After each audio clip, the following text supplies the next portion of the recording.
when I had been at my darkest moment, I happened to read The Power of Now.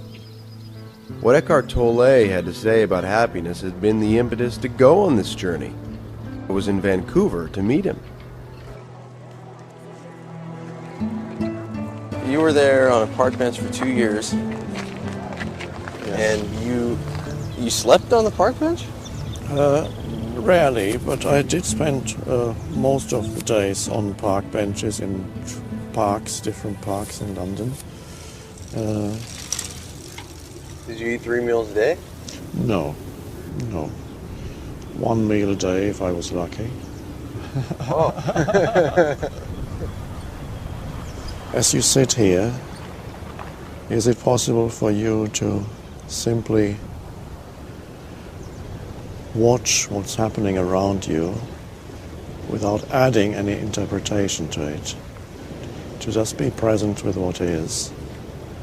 And you get a taste of what it's like to be on a park bench with nothing further needing to be added to this moment. The sounds, sights, people, sound of the water, the light. Just allow it to be as it is. With that comes peace.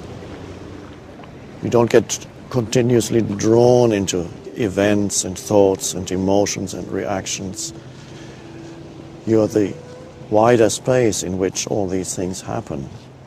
You're the awareness behind it, without which none of this would be here. It would just be atoms and molecules in space. You are the awareness that enables this entire world to be. And so knowing that that is who you truly are, not through a concept, but through the actual realization of stepping back and allowing the phenomenal world to be as it is at this moment. Allowing this moment to be as it is. That takes you deeper into yourself. And you may notice there's a certain peace in the background that happens. An alertness is required for this. You need to stay alert to what is, to sense perceptions and the energy behind sense perceptions, which is the consciousness, the alertness that's there. Without the alertness, you will drift off into thinking. And then you think about the next, what's going to happen to me tomorrow. There is a place for making plans, but not right here on the park bench. This isn't the place for thinking about tomorrow, because you miss all this beauty and aliveness around you. And you're cold. Not to even think about it as a cold. No, it just is. The sensation of it. Don't even need to call it cold. And then that's okay too. It's okay. The reactivity goes out of life. Always against something, of wanting to clutch at something. What about the search for meaning?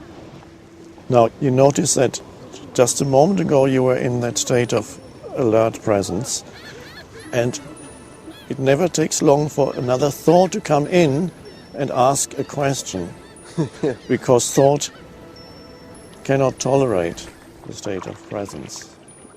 So it will always come in and say, yeah, but what about, I don't quite understand yet.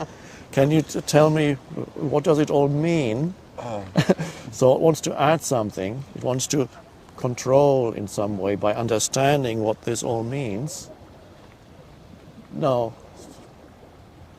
if you can let go, just for a moment, not for the rest of your life, just for this moment, let go of the need to understand anything, so that you're truly present in this moment. So you don't need to do it for the next hour or the next 10 minutes, just right now. Just what is. But don't forget yourself, because you are the consciousness behind it. You are the space, the presence.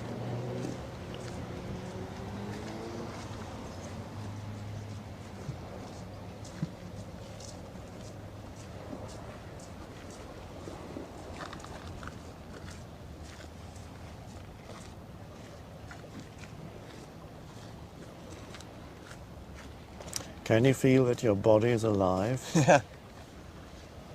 So stay with that feeling and then perceive.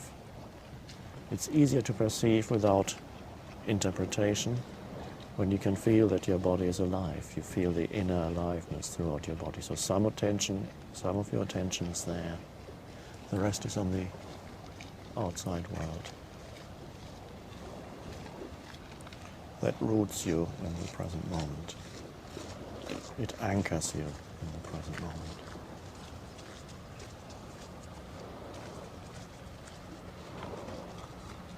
And if a thought comes into your mind, you can watch that also, just the same way as you watch a dog walking past. You can watch a thought arising in your mind, and you don't have to follow it to where it wants to go. So you simply watch the thought that arises in your mind and let it go in the same way that the dog walks past you. Or if you choose to, you can follow the thought, and then you can say, I just thought of another question. You can do that too. But to see the possibility that also in the same way that you observe the outer world here as you sit on the bench, you can also observe the inner world, the world of thoughts and emotions. Thoughts want to arise continuously, and that's fine, that's what they do. But there's no need to get drawn into each thought that arises and immediately go with it to where it wants to go. Otherwise, you're always following every thought, like a dog following the scent. Does it matter which? No, it doesn't matter. You can experiment. You can experiment with thought. You can follow some thoughts, and you can watch other thoughts. You find out for yourself. You can play. You can see that you are bigger than your thoughts. You don't have to be dominated by your thoughts, because thoughts create lots of problems too, unnecessary problems, and they can obscure the aliveness of life at this moment. There are many people walking around here who are thinking about other things. So they're thinking about the next one, they're thinking about tomorrow. But this is not the place for that. There is a place for planning and thinking about tomorrow, but why spoil the beauty of this and the aliveness of this with thinking about the next moment? Is that going to be better than this one? This is it. It's not going to get that much better. This is what could be more beautiful than this.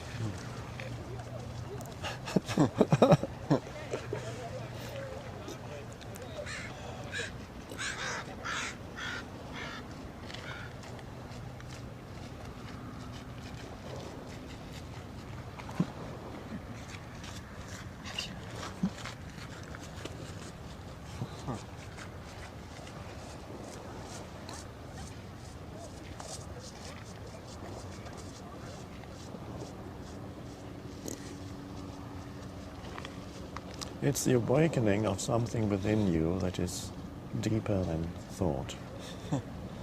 That's really the main thing.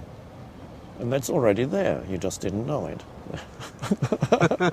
Why didn't I know this? It's a deep-seated habit of being totally identified with thinking. It's the human condition, which could be described as lost in thought. Because up to now, evolution has been unconscious. It was automatic. But now evolution is consciously chosen by a species, and that's a revolutionary thing. And you are part of that.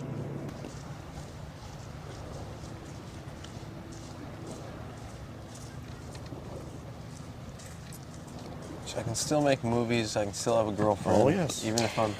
Yes, it's beautiful. It's a playground. You play around with the world. You take action. You relate, but you're not lost in it.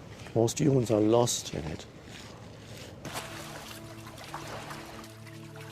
What about pain? I mean, physical pain or emotional pain of losing someone? Most of the human pain is psychologically created. There's an enormous amount of psychological pain, suffering, I call that. When suffering goes, and there's a possibility for humans now to live without suffering, that is the possibility. There may still be some physical pain. It may be that you get toothaches or bodily pains from time to time. Suffering is another level that lies on top of the pain. Suffering implies a story, a little me that is unhappy, a mentally constructed entity, a little me that has an unhappy story that is its identity. And that creates an enormous amount of suffering. Not only do you make yourself suffer, you make people around you suffer. To be at one with life is to be at one with the present moment, because that's the only place where life can be found. You cannot leave the space of now. That stays with you, whatever you do and wherever you go. Your life has never been not now and will never be not now. Are you making the present moment into an enemy some way, internally, through thinking about something that's nothing to do with now? I need to figure something out. Well, first of all, be here fully, and then whatever is needed in your life comes. It comes out of the power that dwells in the present moment, that most people overlook. There's an enormous power here, which is the power of life itself. And most people look for something and ignore this. And the power of life itself is inseparable from who you are in the depth of your being. Many times you will forget. But the moment you realize that you forgot, there's the possibility of saying, yes, I lost the present moment. And there's the possibility of choosing to re-enter the present moment. The first thing that happens when you re-enter the present moment, you become more aware of sense perceptions. You suddenly, there's a greater alertness. And then you become more aware of the aliveness in your body. You feel the life within. It's like the entire vibrational frequency of your body shifts when you become present. It's a different state of consciousness. More alert, more alive. And many times you will lose it. And then you'll remember. And that's good enough. Now then, don't believe the mind when it tells you, you can't do it now, you've got too much on your mind, you can't be bothered with the present moment. Yeah. Those are just thoughts. There's no need for you to follow those thoughts. Just watch them. They are thoughts that the mind throws up. You don't need to believe in them because they're not true. When the mind tells you, you can't be present now because you've got too much on your mind, then okay, you can say, okay, let's see if that's true. And then you feel there's an aliveness in my hand, there's an aliveness in my body. There's beauty all around. And you become present again. Alertness, the alertness returns. And when there is time to think. Then you sit down and say, okay, let's think, what plane am I going to catch tomorrow? What time do I have to go to the airport? What do I have to do now? Pick up the phone, make a phone call? Fine, that's beautiful. You're not losing yourself in future. That's practical matters. And once you've done the practical matters, you've planned your next week, then you come back to the now. The inner transformation is not really about finding lots of answers to your questions, but finding a new relationship to thought, where not every thought seduces you anymore. And if a beautiful girl runs past and you find yourself following her, you don't have to think, I shouldn't be watching this girl because I'm spiritual now. No. If you can let go, just for a moment, not for the rest of your life, just for this moment, let go of the need to understand anything so that you're truly present in this moment. It's just right now. Just what is. But don't forget yourself, because you are the consciousness behind it. You are the space, the presence.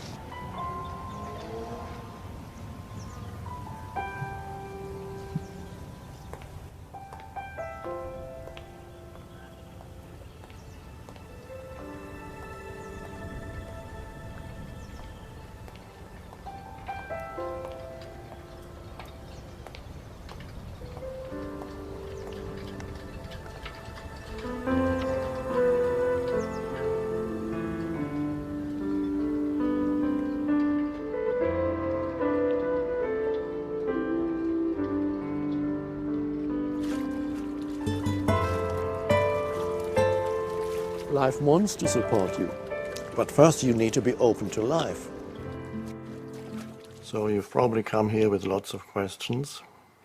But let's start off with me asking you just one question, and then you can ask yours. Okay. May I ask how old you are? Yes, I'm 24. 24. Not that it matters, but just... So 24 means you've already had quite a few life experiences. Mm-hmm. You've been to school. Mm-hmm. You've fallen in love. I think so. Fallen out of love. I think so. And have had all kinds of experiences, perhaps in different places, meeting different people, different circumstances. The body probably has been well most of the time, but you've also experienced maybe one or two illnesses. Yes. Now, is there, in all those things that you have experienced so far, which is a continuously changing flux of things, is there any ingredient in there that was always the same, that didn't change? I'd just like to ask you to see if you can find any ingredient in all the things that you have experienced so far that's always been the same. We could start perhaps by asking, could it be the things around you? Obviously not, because the things around you change continuously. Could it be your thoughts? No, because the thoughts that go through your mind also change continuously. Could it be your feelings or your emotions? No, as you know, they also change all the time. So what is it, if anything, that hasn't changed, that doesn't change? Is there one ingredient in all your experiences, good or bad, up or down, that's always been there? Well, I think I've been in here. I've been inside. Now when you say I, what does that mean? What is that I? Now, because we've already seen it can't be your thoughts, because they change all the time. Your feelings or emotions, they change all the time. Your sense experiences, things that you perceive around you, change all the time. So wherever we look, there's change. So when you say I, and point to the I as that which doesn't change, it cannot be what happens to you. It cannot be the thoughts that go through your mind. It cannot be the emotions, the feelings that you experience. So what is the nature of that I? What does that word mean or point to? It's listening. It's what hears, what's behind. What's behind the thoughts? What's behind the sense perceptions? What's behind all the experiences and the feelings and so on? So the question that I'm asking does not really require an abstract answer, but I want you to actually feel or sense inside yourself that which doesn't change. No matter where you go, no matter what you do, or who you're with, or whether the body is well or unwell. When I ask, you said it's I, and I've asked, what's the nature of that I? And now you may be stuck for words. But you said one word, and that was listening. Now, when you're truly listening, there is a certain alert spaciousness, because otherwise you're not truly listening. And so if that had to be expressed through a gesture, it could be, you could raise a finger gently and say, listen. So I say to you, listen.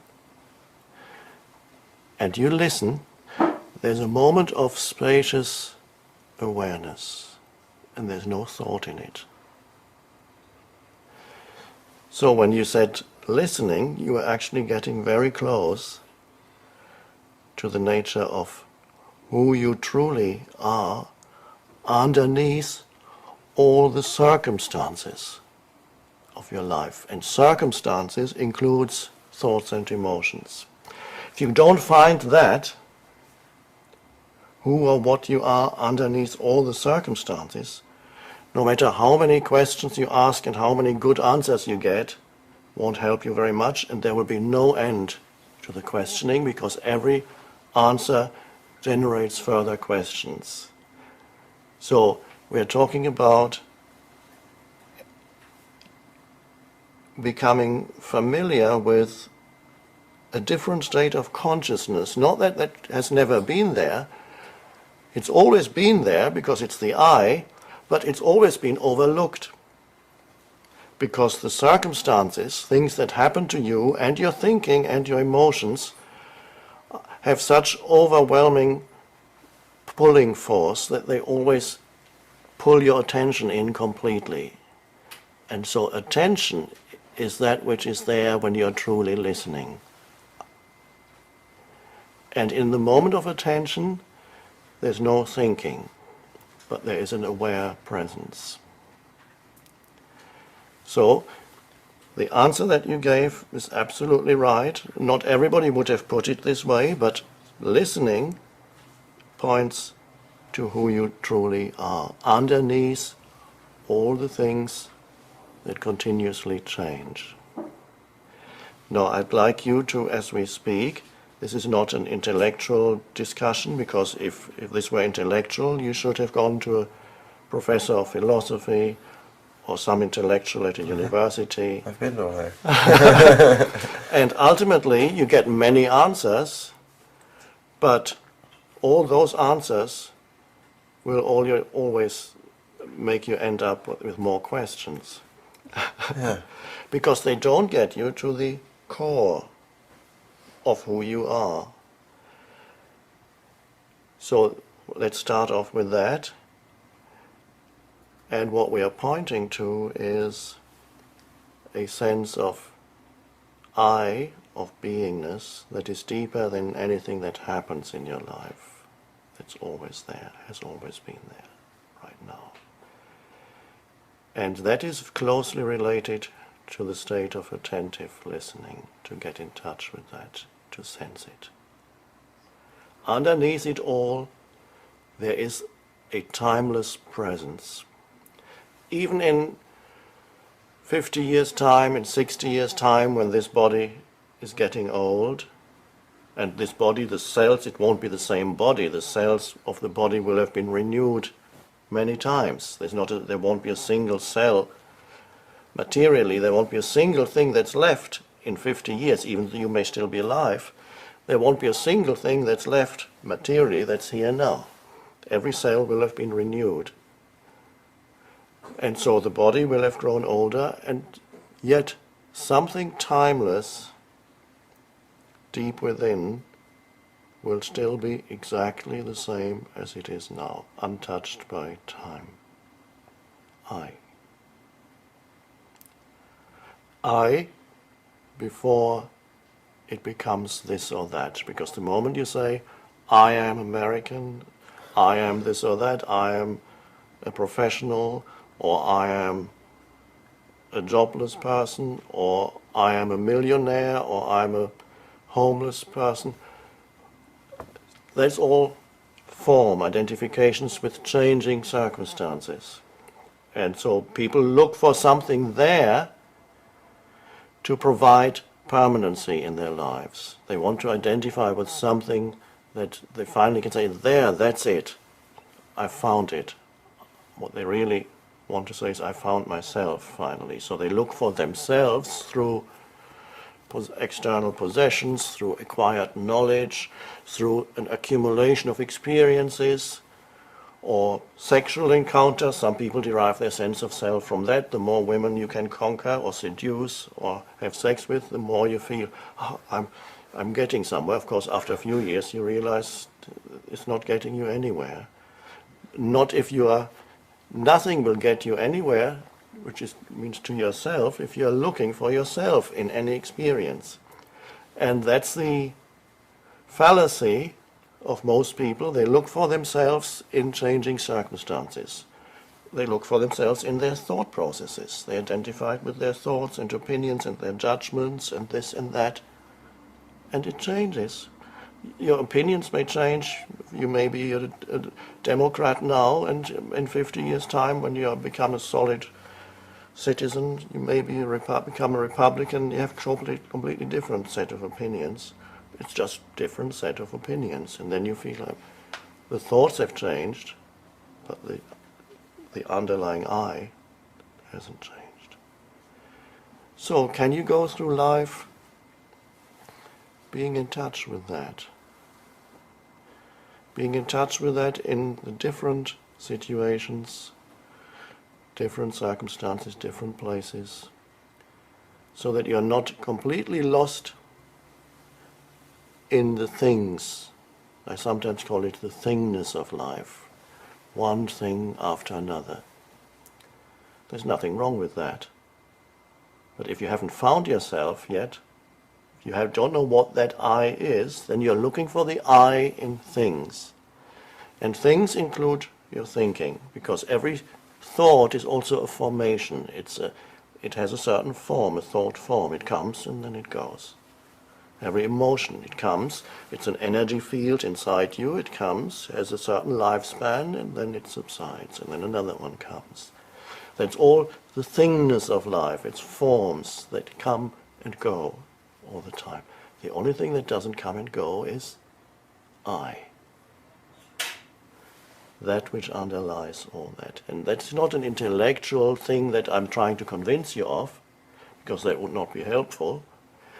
The question is, at this moment, can I sense the presence that I am, that is prior to anything that happens to me or has ever happened or can ever happen? Can I sense that right now? Yes, you can, because if you couldn't, you wouldn't have said listening. Because listening, you already knew. It came from that deeper place of alert attention that in itself has no content. The content comes when things happen. But in itself, the I that you are, one could describe it as space. It's not lifeless, it's full of life. All of life comes out of that. But in itself, it is spacious. Buddha called it emptiness. And it's completely misunderstood by people, because the university professors look at the word emptiness and then say the Buddhist teachings are life-denying. The total opposite is true, because Jesus called the same space the fullness of life. Because at the same time it is life in its fullness. To be able to sense that, at first it's very subtle in the background, but as you become familiar with that dimension, it's always there somewhere, no matter what you do. Even when you meet a beautiful girl and you're talking to her, and you can, from there you can listen to yourself talking, and it's fine. You're not totally lost in your experiences. There's always a sense of aliveness and peace in the background, and that influences how you live your life. That sense, the I, the timeless I, because on the surface you have the time-bound I that grows older, it's identified with thinking and emotions, and things happen to it and so on. But underneath it is the timeless I. Now, the word I is probably the most frequently used word in the language. Whenever you listen to people, say, what's the words they use most frequently when you listen to a conversation? Probably you'll find it's the word I. Now, What they refer to is not the timeless, because they haven't found that. They refer to a superficial sense of identification with things, with thinking, with emotions. I am angry. I am American. I am this. I am that. Identification with something. So that I is the greatest delusion, because there's no substance there, nothing permanent. So if I'm not something, am I nothing? Yes, I would pronounce that differently, though. I would say, you are no thing. Now, there's a difference between no thing and nothing. Nothing is simply a denial. But no thing means there is a presence there, but it has no form. Nothing that you can grasp. It has no shape and no form and no name. The ancient Chinese call it the Tao, which cannot be named. There's a beautiful, it's 3,000 years old Chinese book of wisdom, the Tao Te Ching. I recommend it to everybody.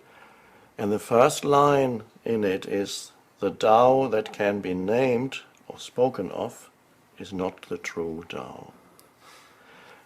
And so that there is the presence that you sense, a presence that has no form.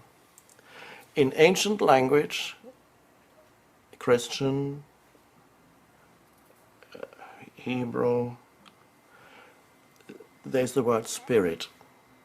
But I don't use that word because it's been used for hundreds of years and misunderstood. So if I used spirit, people would immediately have some image of what it is, some form, or call it the Holy Spirit, and there's hundreds of years of misconceptions of what the spirit is, so we forget about the word spirit. But in its original true meaning, that's what spirit points to. The essence of who you are is formless. Now, we could use the word consciousness is the essence of who you are. And you can sense it, but you can never grasp it. And you cannot really know it. You can only know something that is not you, an object. Anything that becomes an object of consciousness. I look at this plant, and I know it by looking at it and by having a thought for a name for it. I say, I know this plant. This plant is an object that arises in consciousness. And I look at you. I see a shape and a form. And obviously, what I see, nobody knows whether what you see out there is actually there, because the image that you have in your mind of your surrounding environment is, there's an optical, the eye are like a camera lens. They send a picture to into the brain, that the picture is translated into nerve impulses and chemicals that reach the brain, and the brain decodes what I see and then reassembles a picture. And then suddenly I see you. Nobody knows what's actually out there. But let's just leave it.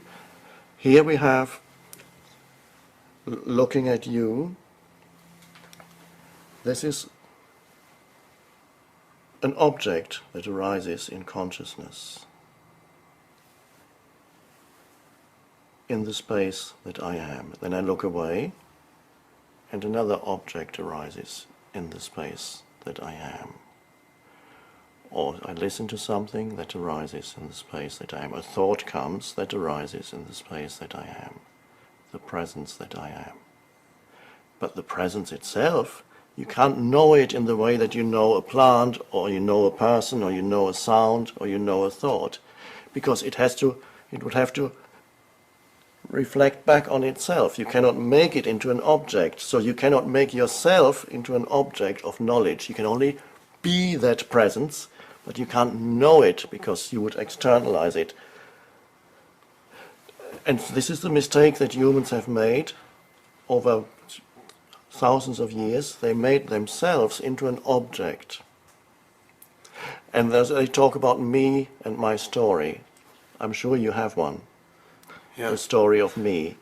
And so when you make yourself into an object, you live with yourself. Some people love themselves one day and they hate themselves the next day. And the following day they're not quite sure. And then you have and then you have feeling guilt. People have relationships with an image that they have in their mind of themselves, me. People talk to themselves in their mind. Well, that wasn't very good. You didn't do a good thing. Shouldn't have done that. Who is talking to whom? There's a voice in the head that talks to yourself. The mind has split itself in two and is talking to itself. And out of that continuous talking comes the story of me and identification with that. And the questions that you are going to ask probably have a lot to do with the story of me, to find out more about it, about my life. Because after all, that's what everybody is most interested in. You are here because you are the main character in the story of yourself. And the main character in that story has quite a few things that he feels puzzled about and doesn't understand and wants questions. And the story, in some ways it's worked and in other ways it hasn't worked. And so the character in the story has come here and wants to know how to make the story work better.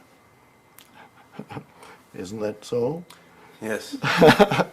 Now, whatever answers anybody can give you of how to make the story work better, there are things you can make the story work better, but all that doesn't really help unless you get to the bottom behind the story, the I behind the story.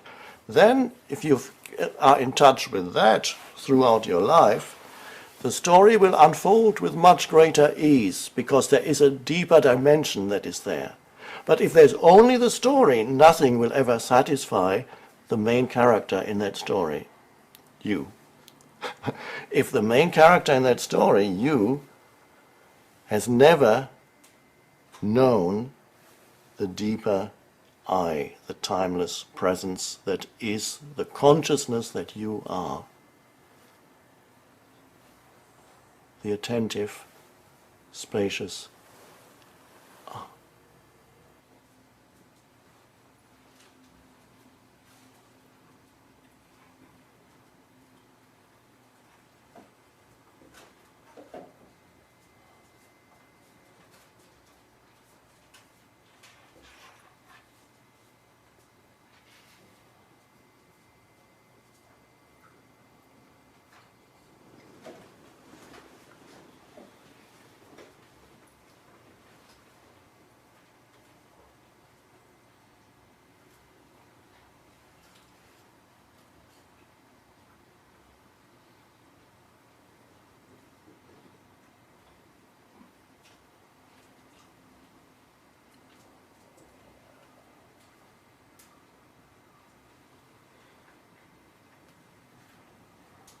Can you feel that your body is alive?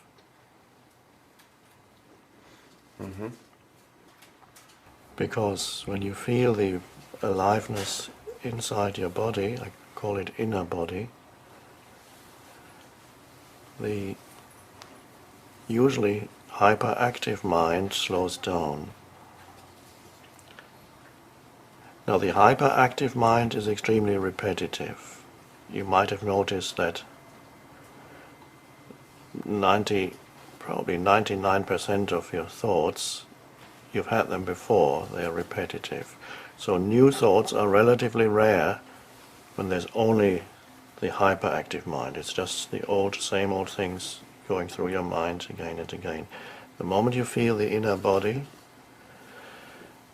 in order to be able to feel the aliveness here, some of your attention has to go from the head within into the body. So you're removing some attention away from thinking. It doesn't necessarily mean that thinking stops totally, but it subsides, slows down. There may even be little spaces in between one thought and the next thought. So thinking slows down because part of your attention is in the inner energy field, the aliveness that most people never feel because they're so absorbed in their thoughts they don't even feel that they are alive anymore. So thinking subsides, and there are even little spaces in between thoughts, and then it's much more likely that thoughts that come then are new thoughts. Sometimes they are insights, they are new ways of looking at things, sudden realizations. They can only come if you are able to calm the mind, but not as something that you feel, I need to calm my mind, but simply by diverting attention away from it, not by making some effort to calm your mind. All you do is you take attention away from it, and so then there is more spaciousness, not just one thought after another, and then your thinking actually improves, which means it's more alive, more original, it's more powerful, you have better ideas, and the way in which you interact with people is more real, because the real comes not from the accumulated stuff in your mind. That's all the roles that you play, not just you, everybody. Everybody plays their roles. They've been conditioned to play certain roles. You have an image of who you are. When you meet a beautiful woman, you play a certain role. You want to have the best possible image. You present the best possible image, and she does the same. You can observe it when two young people are attracted to each other. They meet the first few days and weeks. They look different from the way they usually look because they present an image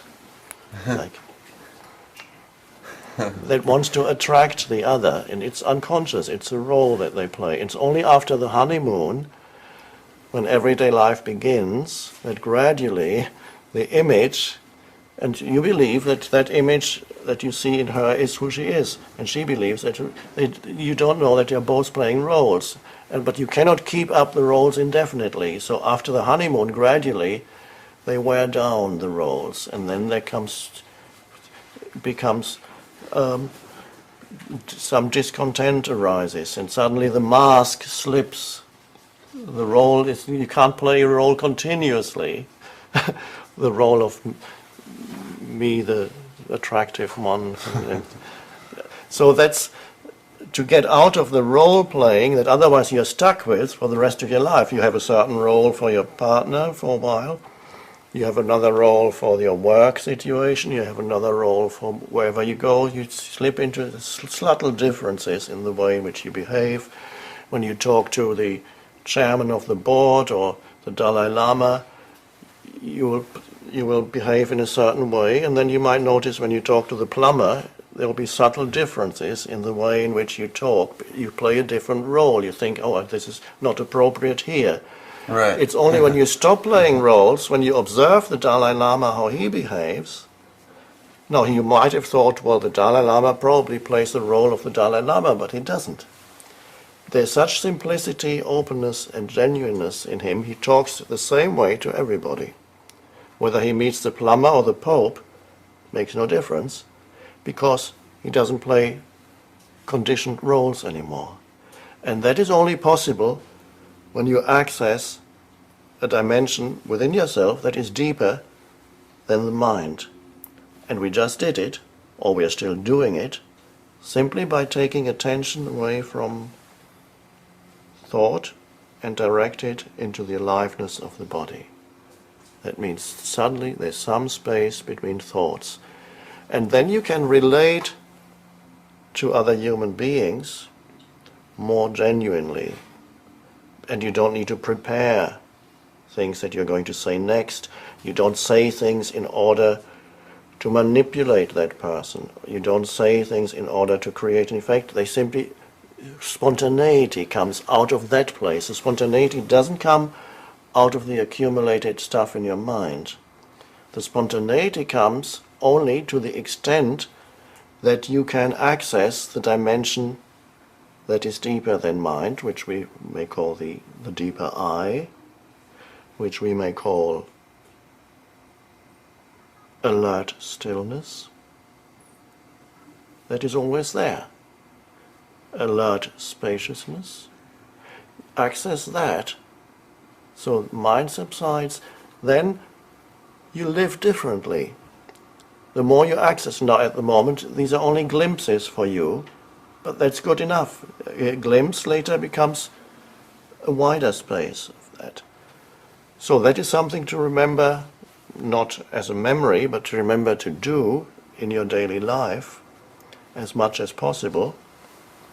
Wherever you are, whatever you're doing, whoever you are talking to, or even when you're alone, go within sometimes and feel that the body is alive. There's life in my hands. You're not imagining anything, you actually feel that there is an aliveness here. And then once you can feel the hands, you can feel the arms, the feet, the legs. You are inhabiting the body. And the body loves that. It loves your attention.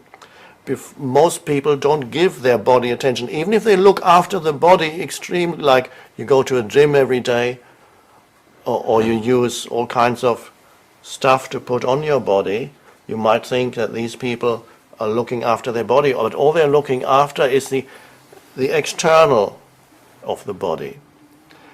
They are not necessarily present within. They cannot feel the aliveness. Some maybe they can, but most not. They're only concerned with the external body. Here we are concerned with the inner. And it doesn't matter. The inner body has nothing to do with what the external body looks like. Whether you're 80 years old or 20 years old, whether you have a young body or an old body, the sensation of the inner body is always the same. It's alive. And the body loves your attention. It's a bit like when you don't give enough attention to a child, after a while the child cries because it wants to attract your attention. The baby does it, and then finally you give, because attention is energy, it's enormous energy. Now most attention is consciousness. Most attention for most people is continuously absorbed by thinking.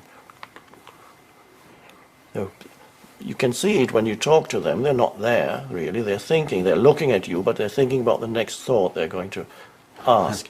As you sit there, maybe you're thinking about, okay, what's my next question? And that's normal. It's not a personal fault of yours. It's normal to lose yourself. And then you lose, that means you're not really present when you're thinking about the next thing. So that's normal. So you don't have to beat yourself up for that. It's normal. But there is another way to live.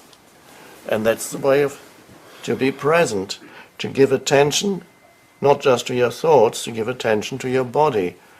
If you don't give enough attention to a child, of course a child can also become addicted to attention, but that's a different matter. There needs to be a balance. But a child does need attention. It's vital. Not an excessive amount, but enough, because attention is energy.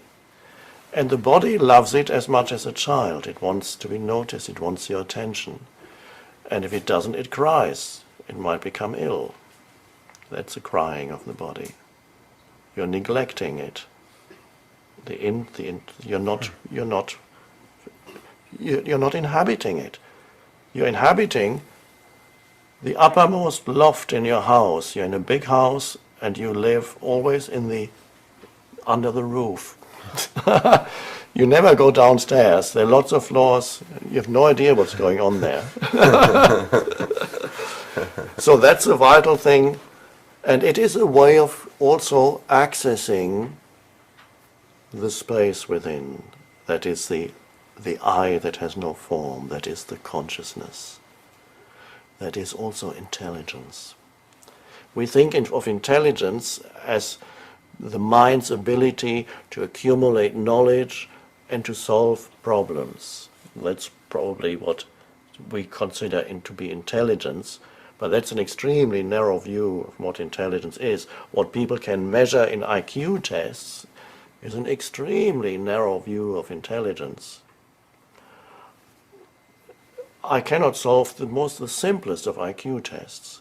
So I've never done a total test, but I'm sure my IQ would be extremely low because that is not how this mind works. Solving little puzzles, I've never been able to do that. But intelligence is a much vaster thing than the ability to accumulate information and then regurgitate it or analyze it or cut it into smaller and smaller pieces, what they do at universities, research projects. The pieces are getting smaller and smaller and smaller. The PhD subjects are getting more and more and more specialized because so many people are working on things, and then you have to watch your tiny piece. Like, okay, I take this piece and write my PhD about that. You can cut that up 100 times. And then once you've written your PhD, somebody else comes and takes a tiny piece out of that and says, oh, I can cut this up even further. And that's considered intelligence. But true intelligence, the true intelligence resides in that dimension of alert stillness. If you have access to that, that's where the original intelligence resides. So anybody who is creative, and there are not that many human beings in this world who are truly creative, anybody who's creative has some access, perhaps only in the little area of their field of expertise, where they have some access to that dimension, the stillness. Einstein had it. He was very slow. He was not considered intelligent at school because he was too slow. They said not suitable for mathematics, they said, and physics, because his thinking was very slow. Now, what does it mean? It means there were lots of spaces in between the thoughts. He wasn't at school like one of the so-called intelligent children who always, when the teacher asks a question, the hand goes up immediately. I know. That's very superficial. Occasionally it may be okay, but there are some children, and that is not recognized by our society, who are very deeply intelligent, but not in the way that we consider intelligence, and they tend to be slower. They don't immediately have an answer because they know it's superficial. To have a true answer, you have to go deeper within. But if you allowed those children to go deeper, then you would see how original their thinking actually is. So when we just you went into the body, already you noticed some new thoughts came, not the old thoughts. It only requires a tiny space for something new to arise. Not that you're doing it in order to have new thoughts, you're doing it because it feels good to feel the aliveness within you. And the more familiar you become with that, with inhabiting your body, the more strongly you can feel that aliveness. It's almost as if you could feel every cell of the body vibrating slightly. And it's a beautiful feeling, just an aliveness there. And that is an enormously healing thing to do for the body. I really want to know about guilt. I feel guilty all the time for little things I'm doing or that I'm not doing. And there are things that I know I did that were mistakes to other people. So I know that you're supposed to be free and liberated in the now, but shouldn't I feel bad about this stuff? I mean, and what's going to keep me, if I'm free and liberated in the now, from doing bad things to people? Human beings act out of their conditioning. So every human being is conditioned by their upbringing, by the surrounding culture, by many factors, conditioned to think and feel and behave in certain ways. And so people do all kinds of things to other people and even to themselves without knowing what they are doing. They're simply acting out the conditioning of their mind. And Jesus knew that because he said on the cross, "Forgive them, for they know not what they do." So humans create an enormous amount of suffering for themselves and others, but they don't know that this is what they are doing. People act out of conditioning. So when you suddenly see that something that you did in the past created suffering for yourself or others, or both, when you see that, that's the seeing of it does not come out of the conditioning of your mind. When you become aware of certain behavior or thought patterns in you, the awareness, the presence, the deeper presence that you are has come in, and from there you can see what you did was very limited. It created suffering for yourself or somebody else or other people, and you didn't even know it. So what was acting at that time, if you say that was me, and therefore I must be bad, you are equating the conditioned mind, your conditioned mind, the conditioning of your mind, with who you are. If you say, I did that, therefore I'm bad, and continuously think about it, you're equating who you are with what we could call unconsciousness. Unconsciousness means to be totally identified with the conditioning of the mind, so you just have to act it out. Now there's still millions of humans on the planet who live in that way because the dimension of awareness hasn't arisen yet, so they never know what they are doing. They continue to inflict suffering on themselves and others, to act unconsciously, but they don't know that this is what they're doing. They cannot do otherwise. So the moment you realize, this is what I did, who you are is the awareness that sees that. Who you are is not what you did. What you did was the conditioning of your mind playing itself out.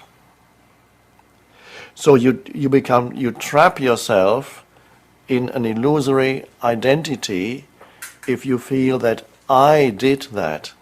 No. Who is speaking? Who is I? Are you the conditioned patterns of your mind, or are you the awareness that sees? That's the spaciousness within the deeper I that sees what the mind is doing. It sees what the mind created in the past. It even sees what the mind is creating at this very moment. If you are aware of the things, the thoughts that go through your head, how you speak to another human being, you may be acting out a role, and suddenly there's an awareness that you know that you are acting out a role. And then comes the possibility of, instead of being the role, being the awareness, and then act in a truly genuine way with enhanced intelligence. So the unconscious action was unintelligent action because it was action created by the conditioning of your mind, which has nothing to do with who you are. So there's a tendency for the mind to personalize the conditioning and say, I did that. And that creates guilt. And that keeps you trapped in a very narrow sense of self, because you have equated who you consider to be yourself with conditioned patterns that you acted out at the time. It wasn't you, it was unconscious, human unconsciousness. No more.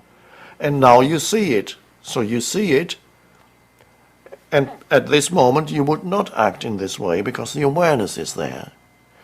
Maybe the awareness will stay and this will never happen again. It is also possible that the awareness becomes obscured again and the same behavior pattern happens again, and you don't know it except afterwards when the awareness comes again. Oh, I did it again. And this can happen quite frequently. So it's important It's good to be aware afterwards. If you do not misuse the mind, don't allow the mind to misuse the awareness and make some identity, manufacture some identity out of that for yourself and say, that was me. It wasn't me. That's the main thing. Who are you? You are the awareness. Anything else is forms that arise, thought forms, emotional forms, behavior patterns.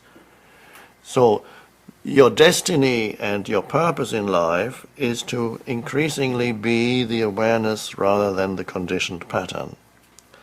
But as long as the conditioned pattern is there, it's there. It's good if the moment of transformation comes, if the awareness is there while the pattern plays itself out. That's the beginning of the end of the conditioned pattern.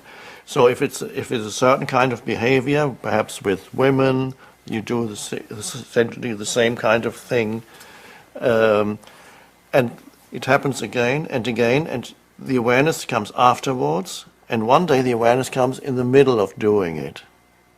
In the middle of it, you see what you're doing. There's a seeing of it. And that's the beginning of the end of the pattern. Then it may just one or two more times, the pattern may come up in a weaker form, and it will then collapse. So in other words, you're making what was unconscious conscious, and that changes it. So you do not have to manipulate yourself and try to engineer inner change. I have to make myself into a better person. That doesn't usually work.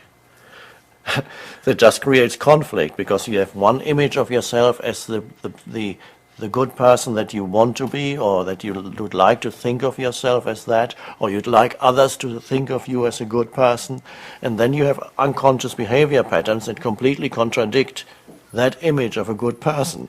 And then for the rest of your life you live in that conflict. The good person can talk to the bad one in your head. It's just two thought patterns. So that doesn't work.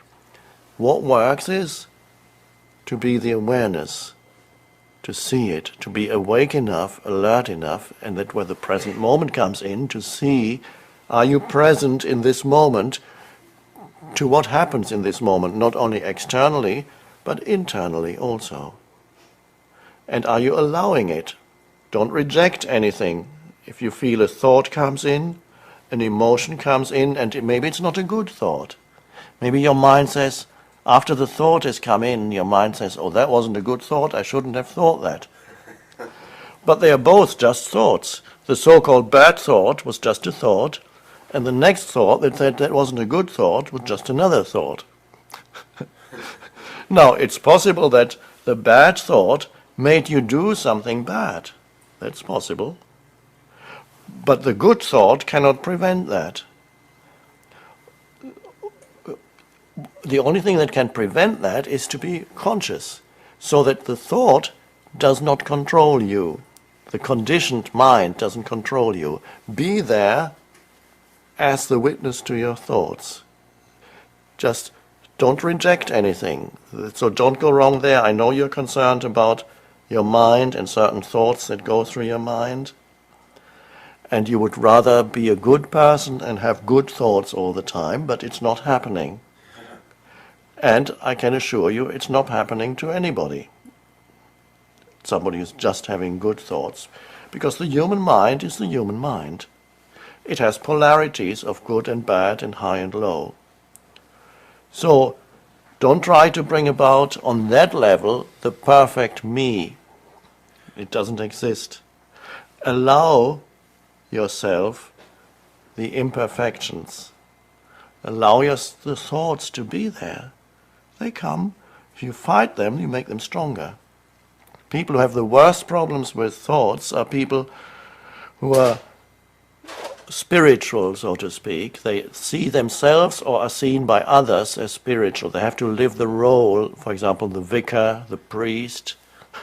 They have to live the role of a spiritual person, and they cannot admit to themselves that they have bad thoughts.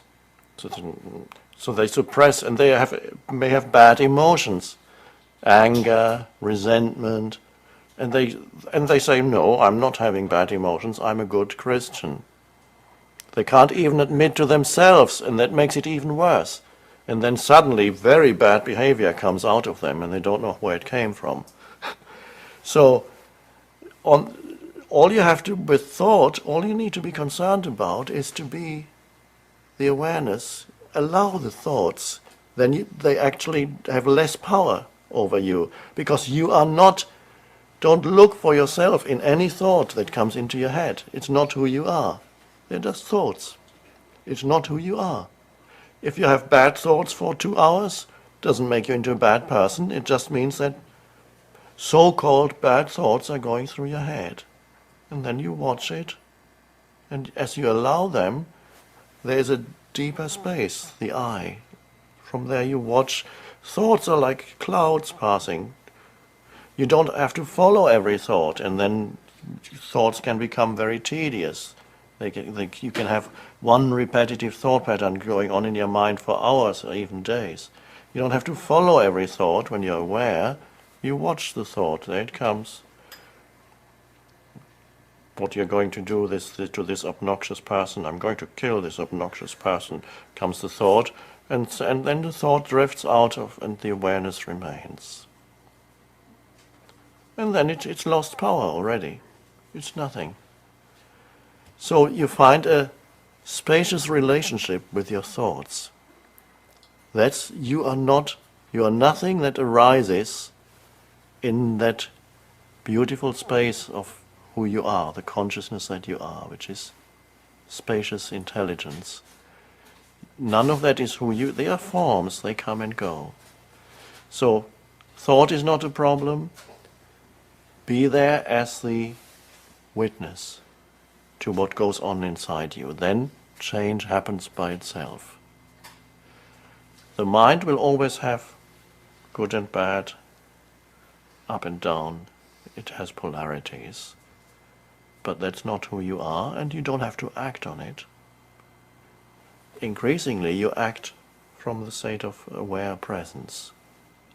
Action can come from the limited mind, and it's not usually skillful action, or action can arise out of the state of aware presence. So that's the end of guilt. What's the test? I mean, how do you know that this is out of the awareness after the fact? If you could go back and look at your actions, go, yeah, that was out of awareness, no, but that wasn't. How would you know?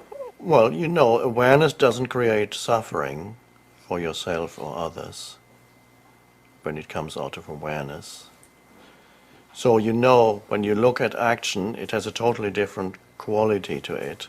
It's not self-serving. The action did not happen because you needed something from that person.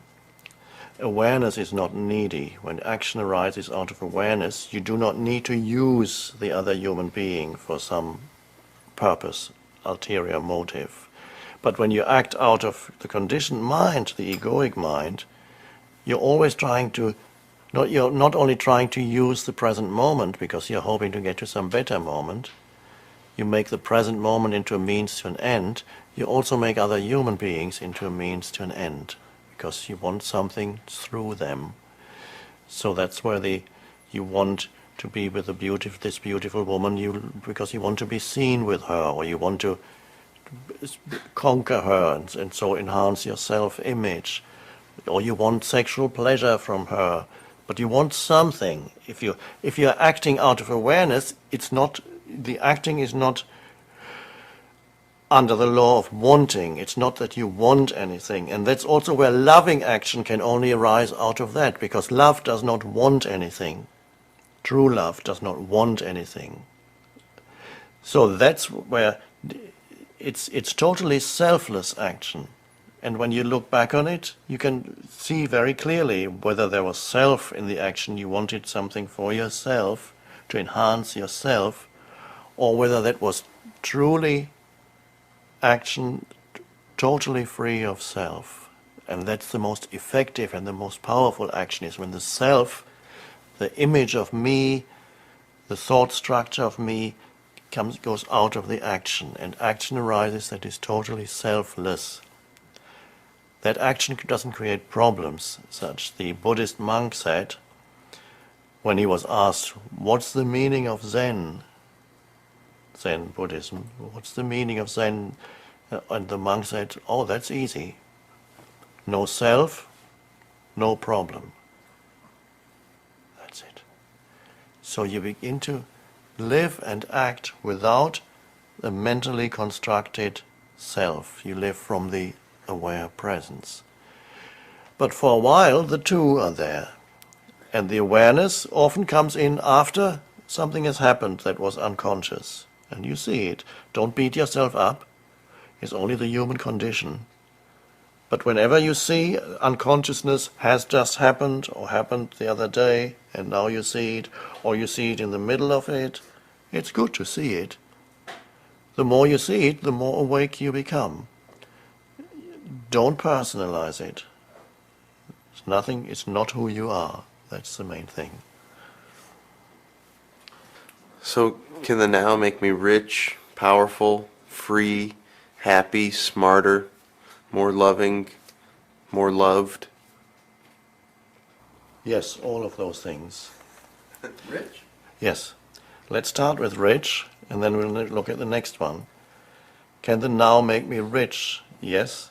Now what does it mean to be rich? Rich means it's not what people think it is. It's not to have lots of possessions. That may be one aspect of being rich. But rich means to be in touch with the fullness of life. And the only place where you can find the fullness of life, the intense aliveness that you sense when you are present to now, is here. When you are open to the present moment, what comes in is a gratitude for what is. No matter what, it's a little plant, the air you're breathing, the light that's coming through the window, the sound of a bird, whatever is, there is a goodness to it. And even if it looks bad, even if it's a dead animal or a dead human, when you are totally aligned with the present moment, there's a peace that comes into your perceptions. And with that peace comes a gratitude that is very deep. And so you're experiencing really life for the first time when you become present. And so to be in a state of gratitude for what is really what being wealthy means. The present moment is always enough. And so the definition of wealthy really is to have enough, to feel already the fullness of life, an expression that Jesus used. He said, I want you to have the fullness of life. And people didn't quite understand what he meant. Was Jesus talking about shopping malls? That you have 500 shops in one huge shopping mall and you have thousands of things to choose from? Was he predicting the arrival of shopping malls? Is that the fullness of life? You can walk around and buy, and you have lots of money and credit cards and you can buy anything you like. Now there are people who can do that. They are not happy. So then he's not talking about the many things when he talks about the fullness of life. It's not. He's talking about the one thing. It's to feel the intensity of being alive. And you can only feel that intensity of aliveness when you're in the present moment with your attention. One way of being in the present moment, as you know, is to feel the inner aliveness of the body. To feel the aliveness that is in every cell of the body. Ah, it's alive. And the more you go there, the stronger that feeling becomes. And once you are connected with that, you feel that the world around you is intensely alive too. It was alive before, but you didn't see it because there was too much thought stuff going through your mind continuously. The world became dead because everything was immediately labeled mentally. That's a tree, that's a dog, The moment you label it and you don't look anymore, it's not alive anymore. Everything gets deadened through mental abstraction when you go around. The voice in your head immediately calling things names, giving things names. So when you become more present, there's this alert attention with which you meet your surroundings.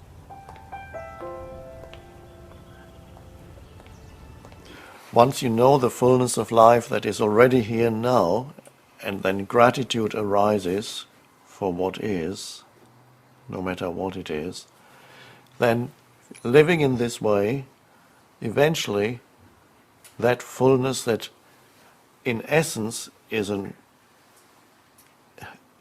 inner realization rather than outer, that's the foundation for wealth, is to feel the fullness of life within. And then if you live in that way, in connectedness with that, eventually the fullness of life will also manifest for you externally in various ways. Meaningful activity is a form of wealth. To know that what you're doing is helping other human beings brings an external fullness also into your life, which is a form of wealth. And wealth may also come in the form of things coming to you, more conventional things, home or car or whatever it may be. Those things also come much more easily when basically you already feel the fullness even long before it comes externally. So basically you feel already wealthy when you live fully in the present moment. You never feel really poor. I perhaps spent 10 years of my life at least living what people would say below the poverty line. And I never felt poor. I always felt rich, although for a long time I had nothing, no external possessions. But life was so fulfilling to live every moment, fully present to the moment, that I felt wealthy, abundant. And much, much later did actually external abundance come into my life to some extent. And that didn't make me feel better. I feel just when now I have a car. During those years I used a bicycle mostly, or the bus. And I don't feel better now because I have a nice car. I feel exactly the same, but just it's nice to have a nice, comfortable car with air conditioning in the summer, and so. But it makes the fullness hasn't changed. It hasn't done anything to change that. So, the foundation is to be fully alive in the present moment. And then it is much more likely that external wealth will also come to you as an outer manifestation of an inner reality. If you feel wealthy already, but if you feel poor and feel that you need to make money now, even if you achieve it, you'll be unhappy with your wealth, because it comes out of the unhappiness. So there are many people who are creating wealth these days. They build up a big business on enterprise, but it comes out of a deep dissatisfaction with what is. It comes out of an enormous neediness to show to the world that you are somebody, or to prove to yourself or the world how good you are. And that is not conducive to true happiness. There are many wealthy people who are unhappy in their wealth. And they're not really wealthy. And they are basically still deprived. They are deprived of the fullness of life. And they have perhaps 5 or 10 houses in different places, cars, yacht, and yet they're deprived of the fullness. And so they need more and more. And it doesn't help. So here we have living in the present moment, brings you into the fullness of life now, and then eventually it will also manifest in different ways externally for you. Power was the other thing. Will it bring me power? Yes, but not power to the ego. It will make your life more empowered. That what you do, much greater power flows into what you do, because what you are doing, the action that you are performing, whatever it is, in the present moment, the only place where you can do anything, the action that you are performing in the present moment is not a means to an end.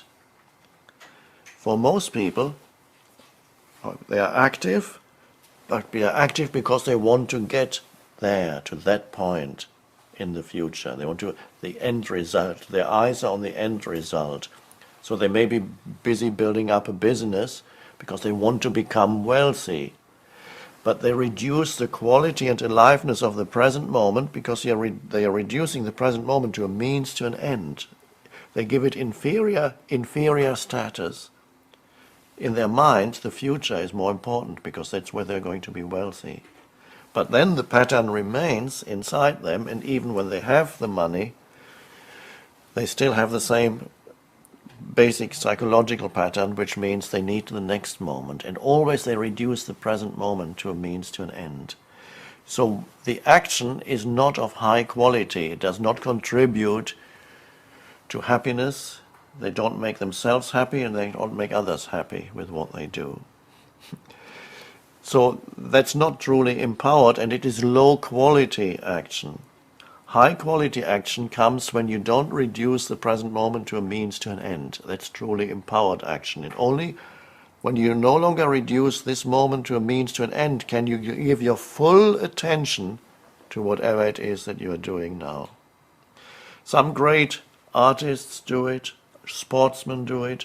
When they perform, they are totally present. It's not a means to an end. They're totally in the now. And so high quality action comes out of that, and this is empowered action. So living in the now brings power into your life, true power, not the pseudo power of the ego. And then whatever comes out of it, out of that action, will be good in one way or another. It will not be, one could say, I call it, it's not karmic action, which means karmic action, it's an Eastern term, karma. Karmic action creates more unhappiness. It comes out of unhappiness and creates more unhappiness for yourself and others. But out of presence, alignment with now, comes non-karmic action. It does not create more suffering on the planet. Because so many people are very, very active, but a lot of that activity ultimately creates more suffering on the planet. So that's the power. What's the next thing that the now will bring you? What was the question? I really want to know about guilt. I feel guilty all the time for little things I'm doing or that I'm not doing. And there are things that I know I did that were mistakes to other people. So I know that you're supposed to be free and liberated in the now, but shouldn't I feel bad about this stuff? I mean, and what's going to keep me, if I'm free and liberated in the now, from like doing bad things to people? Because that's a fear, I think. The only place where you can be free of the conditioning of your mind, because freedom is not an external thing, it's an internal thing. You can be in prison and you can be free. People have written to me from prison and they've read The Power of Now, and they said they now feel free. What does that mean? True freedom is freedom from your mind, from the conditioned, all the conditioned thoughts and emotions that otherwise control you. Freedom is the freedom to step back from the conditioning into the deeper I, the awareness that you are. It's freedom from thought, ultimately. So that not every thought controls you. So it's the freedom from conditioning.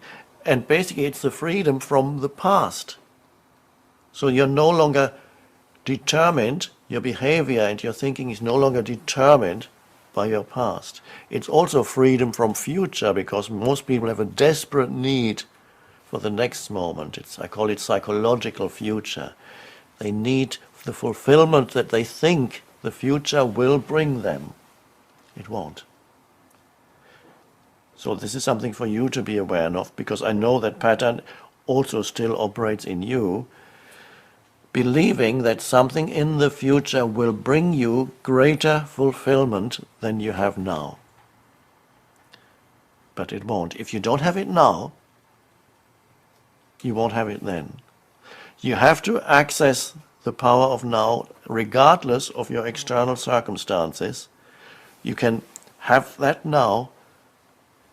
You can't wait for the future, because once you're in the waiting mode, you'll always be waiting for the next moment. Even when you become a famous actor, it won't feel quite right. Maybe you're already famous, I don't know. But it won't feel quite right, and there will be many things when you're very famous. I've met one or two famous actors, and they come to this teaching. Why do they come? Don't they have everything? No, they've realized they don't have what really matters, and suddenly they discover the spiritual dimension, because they've achieved everything else on the worldly dimension. So go deeply into the present moment, become deeply aligned and at one with the only thing there ever is in your life, the present moment. And that is where true power resides, and that is the only place where you can be truly free. What's the next thing that you want? Happiness. Can happiness come in the future? When I achieve this or that, then I'll be happy, when I make it. But every situation that you go into will have a downside. There is not, if you're expecting circumstances to make you happy, they can do that for a while, and then you find, oh, it's not quite what I expected, and there's always another side to it. And very often the very thing that makes you happy, if you have an external thing that makes you happy, that very thing will also make you unhappy. An example, a woman comes into your life who makes you happy. 1, 2, 3 years later, the same woman makes you unhappy. It's the same thing. Or a great job is offered to you, and it creates so much stress that you make yourself ill. It makes you happy first, then it makes you unhappy. You become famous, and then you see the downside of fame. You can't go out in the street alone anymore. There's a riot the moment people see you. You're a prisoner of your house. You can't go out without 2 or 3 bodyguards. Is that freedom? And you thought you would be free when you become famous. I've met 1 or 2 famous people who they can't go out alone. It's too dangerous, and people stop them all the time, and they gather around them. They have to stay inside. Everything has to be organized. They have to jump in the car with tinted windows and bodyguards. Is that freedom? Are they happy because of their fame? No, they have experienced the downside of fame. It doesn't mean that you should not pursue goals. There's nothing wrong with being famous. But don't expect it to make you happy. The true happiness has to be found. It comes from being aligned with life internally. And where's that? Now, here. A complete openness and yes to the present moment that takes you deep into the present moment. That is, true happiness comes out of that. And then you can go on and do things and see if you can become famous. Why not? Experience that. Experience as much as you can without hoping that some experience, or when you've accumulated enough experiences, you will finally feel fulfilled and fully yourself. That won't happen. There's no end to accumulating experiences and achieving this or that. You cannot find yourself there. You can only find yourself in the present moment. For everything else you need time. to achieve success in your career, to learn to play the piano, to learn a foreign language, even to, if you want to meet a woman, it takes time. You have to walk somewhere where the beautiful women hang out, and then you have to, it takes time. Everything takes time. And so the mind thinks, okay, finding myself, who I truly am, will also take time. It thinks, when I've added enough to who I think I am, maybe recognition from other people, fame, possessions, put all these things in the bag, my bag, and when I have enough things accumulated, then I will be full, and that moment will come at some point in the future. It doesn't. Because the bag, no matter how much you put in, it'll never feel full, besides from the fact that also often things fall out of the bag. You put something in here and then something else falls out. You suddenly get wealth and then you're unhappy in your marriage. Or you're happy in your marriage and suddenly the job doesn't work anymore. Or there's nothing, stability isn't to be found in the external world. It's in constant flux. This universe is not stable. People have this absurd illusion that they're living in a stable universe and that they can achieve some kind of stability in their lives. They are shocked when suddenly big disasters happen and you realize how unstable really everything is. So if you look, and that doesn't mean it's to be rejected, play in the world and enjoy the play. Play as much as you can, but don't expect anything out there to truly make you happy or fulfill you. Happiness is to be found directly within yourself. It comes from being connected with who you are. This brings us back to where we started. To be in touch, to feel the deeper I. And there's enormous joy in simply feeling the beingness that you are. To feel the I am that is deeper than this or that. I am the very life that you are, to feel that, to feel alive.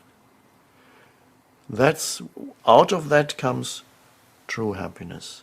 And then you can play around in the world and you acquire things and then you lose things and you acquire some more and then you lose some more. And then in the end you lose everything. That's everybody does. You lose the body. In the end form dissolves sooner or later. But it's finding something that is deeper than any form inside yourself. That's true happiness. Love true love comes only out of the true I. True love cannot come out of the pseudo I that says I, the actor, I, the good-looking actor, I, the famous actor, I, the American, I, the poor one, or I, the wealthy one, or I who is good with women. True love doesn't come out of that I. That's a pseudo I. That's what most people refer to when they use that word that's so common, I. But the true love comes out when you're connected with the deeper I, the I that has no form, the one thing that never leaves you, the one ingredient that's always there no matter where you are, what you do, what you experience, that never changes, the I, the consciousness that you are. And when you live in connectedness with that, aligned with that, that's where true love comes. Because when you meet another human being, you can sense in them also there's the depth of the same I that is your identity. You recognize yourself in the other, and the other as yourself. And you feel a deep connectedness, much deeper than anything that you can say or think with the other human being. And that's true love. Love is to feel that you're ultimately not separate, you're one. That can only come out of the spaciousness that is part of the now. The now is space. What happens in the now is form. Don't confuse the two. The reason why people think there are many, many moments in every day, in your lifetime, in every hour, because what happens changes continuously. The forms around you change continuously. The thoughts that go through your head change. The emotions that you feel change. The people around you change. So people think every time it's a new moment, this moment and another moment and another moment. If you look more deeply, you see it's not another moment, it's always now. But the form that appears in the now changes continuously. But it's always now. And ultimately, now is who you are. The space of now is the space of I. And then things happen in it and they change continuously. So there are two ways of saying, when I ask you, what is it that never changes? What is it that's always there in your life, no matter where you go and what you do? You can say, it's always I, the deepest I, not the superficial I that changes, the thoughts, the emotions, who you are in the world. But the deeper I, that's always the same. And so another way of looking at it is to say, it's always now. The now never changes. And then you find the miraculous thing, they're actually one. The space of now and who you are in the depths of your being is consciousness itself, before it becomes something. The very foundation out of which all life comes. You could say God. God dwells in the depth of your being, not as some entity, but as the formless one life itself. That is the deepest meaning of what now is, and that's why the now can never leave you. So I am the now, in essence. I am not what happens, I am the space in which everything happens. That's your true identity. And when you live one with that, knowing that, your life will be fruitful and a great and wonderful adventure. When you don't know who you are, then no matter what you do, what you achieve, where you go, who you meet, it won't satisfy you. That's how simple it is.